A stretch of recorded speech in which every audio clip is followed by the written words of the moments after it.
Harap tenang, kita akan lanjutkan. Hadirin harap tenang, kita akan lanjutkan. Nanti kita akan kasih kesempatan untuk memberikan apresiasi kepada para calon presiden. Baik, selanjutnya kita akan beralih ke pertanyaan untuk calon presiden nomor urut 3. Kami persilakan kepada panelis Bapak Al Makin untuk mengambil subtema di fishbowl. Kami persilakan kepada panelis.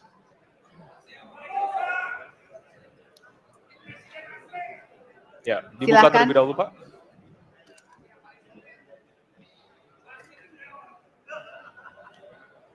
Diperlihatkan kepada moderator dan hadirin pemerintahan dan peningkatan pelayanan publik.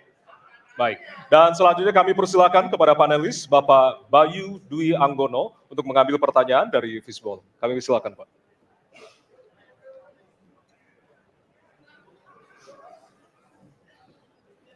Bisa ditunjukkan amplop C. Amplop C untuk pemerintahan dan peningkatan pelayanan publik.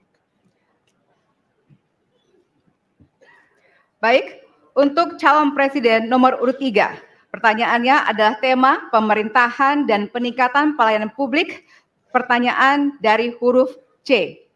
Kita lihat bersama, Bapak Ibu sekalian, amplop juga masih disegel. Kita akan buka.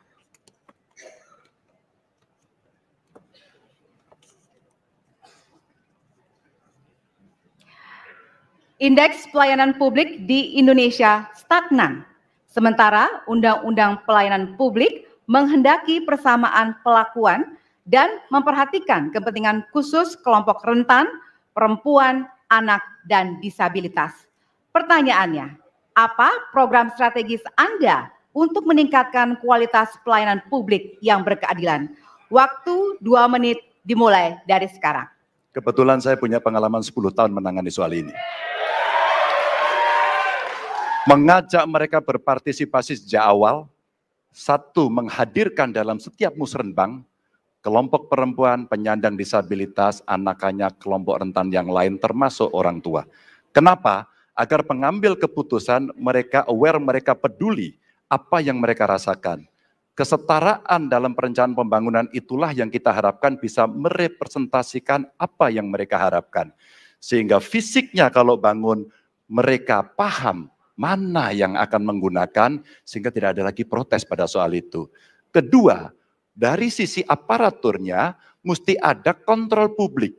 Maka kalau saya membuat pengalaman kami membuat lapor GUP sebagai satu ruang komplain publik yang pemerintah nggak boleh baperan, pemerintah harus menerima seluruh masukan dan kritikan, inilah yang akan kita angkat menjadi government super apps. Sehingga ketika itu tidak berjalan, pemerintah tertinggilah yang harus kemudian mengambil alih itu, sehingga pelayanan akan bisa jauh lebih baik, sehingga kelompok-kelompok ini harus mendapatkan afirmasi.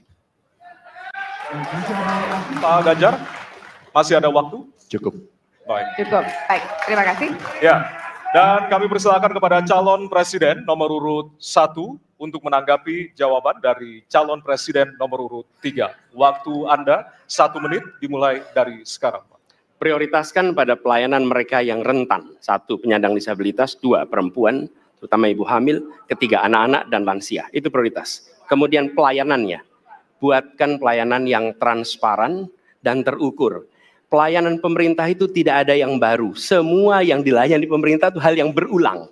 Jadi kalau disebut masalah itu pasti pernah terjadi sebelumnya, pasti berulang. Lalu apa yang dikerjakan? Kami buat ketika dulu di Jakarta namanya Jaki.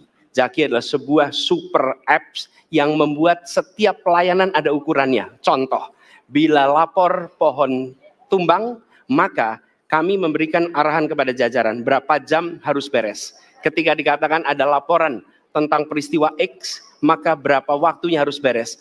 Semua ukuran pelayanan dibuat transparan. Lalu publik yang melapor tahu persis, saya lapor kapan, harus selesai kapan. Dengan begitu standarisasi akan bisa terjadi. Terima kasih. Baik.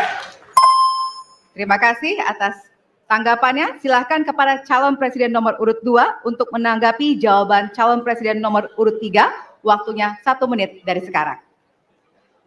Menurut pandangan saya, kelompok rentan itu juga termasuk para petani dan nelayan. Dan yang saya dapat pas saya keliling, khususnya di Jawa Tengah, Pak Ganjar, petani-petani di situ sangat sulit dapat pupuk. Dan mereka mengeluh dengan kartu tani yang Bapak luncurkan, ini mempersulit mereka dapat pupuk. Jadi sebetulnya mereka ingin pupuk itu pengadaannya disederhanakan. Saya kira mungkin Bapak bisa menjawab masalah itu. Terima kasih. Waktu Pak Prabowo. Cukup. Cukup. Nggak usah lama-lama. Baik. Baik, terima kasih. Dan selanjutnya kami persilakan kepada calon presiden nomor urut 3 untuk merespon tanggapan dari kedua calon presiden lainnya. Waktu Bapak 1 menit dimulai dari sekarang. Terima kasih. Jadi menggunakan teknologi yang disampaikan Mas Ani sudah betul. Rupanya kita sama pada soal itu. Tapi untuk Pak Prabowo saya harus mengingatkan Pak, pupuk langka terjadi di Papua Pak. Pupuk langka terjadi di Sumatera Utara Pak. Pupuk langka terjadi di NTT, NTB, Kalimantan Timur termasuk bensin. Mungkin Bapak sedikit agak lupa untuk saya bisa mengingatkan karena Bapak pernah menjadi ketua HKTI. Pak, data petani kita tidak pernah beres. Maka kalau kemudian satu data petani itu bisa kita kelola, maka distribusi pupuknya harus bisa sampai dan tepat sasaran.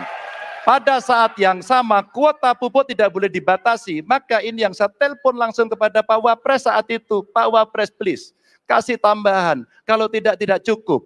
Dan ini terjadi di seluruh Indonesia. Maka inilah mesti kita kerjakan nanti. Baik. Masih ada waktu? Mau ditambahkan Pak? Cukup. Cukup? Cukup. Baik. Baik, terima kasih.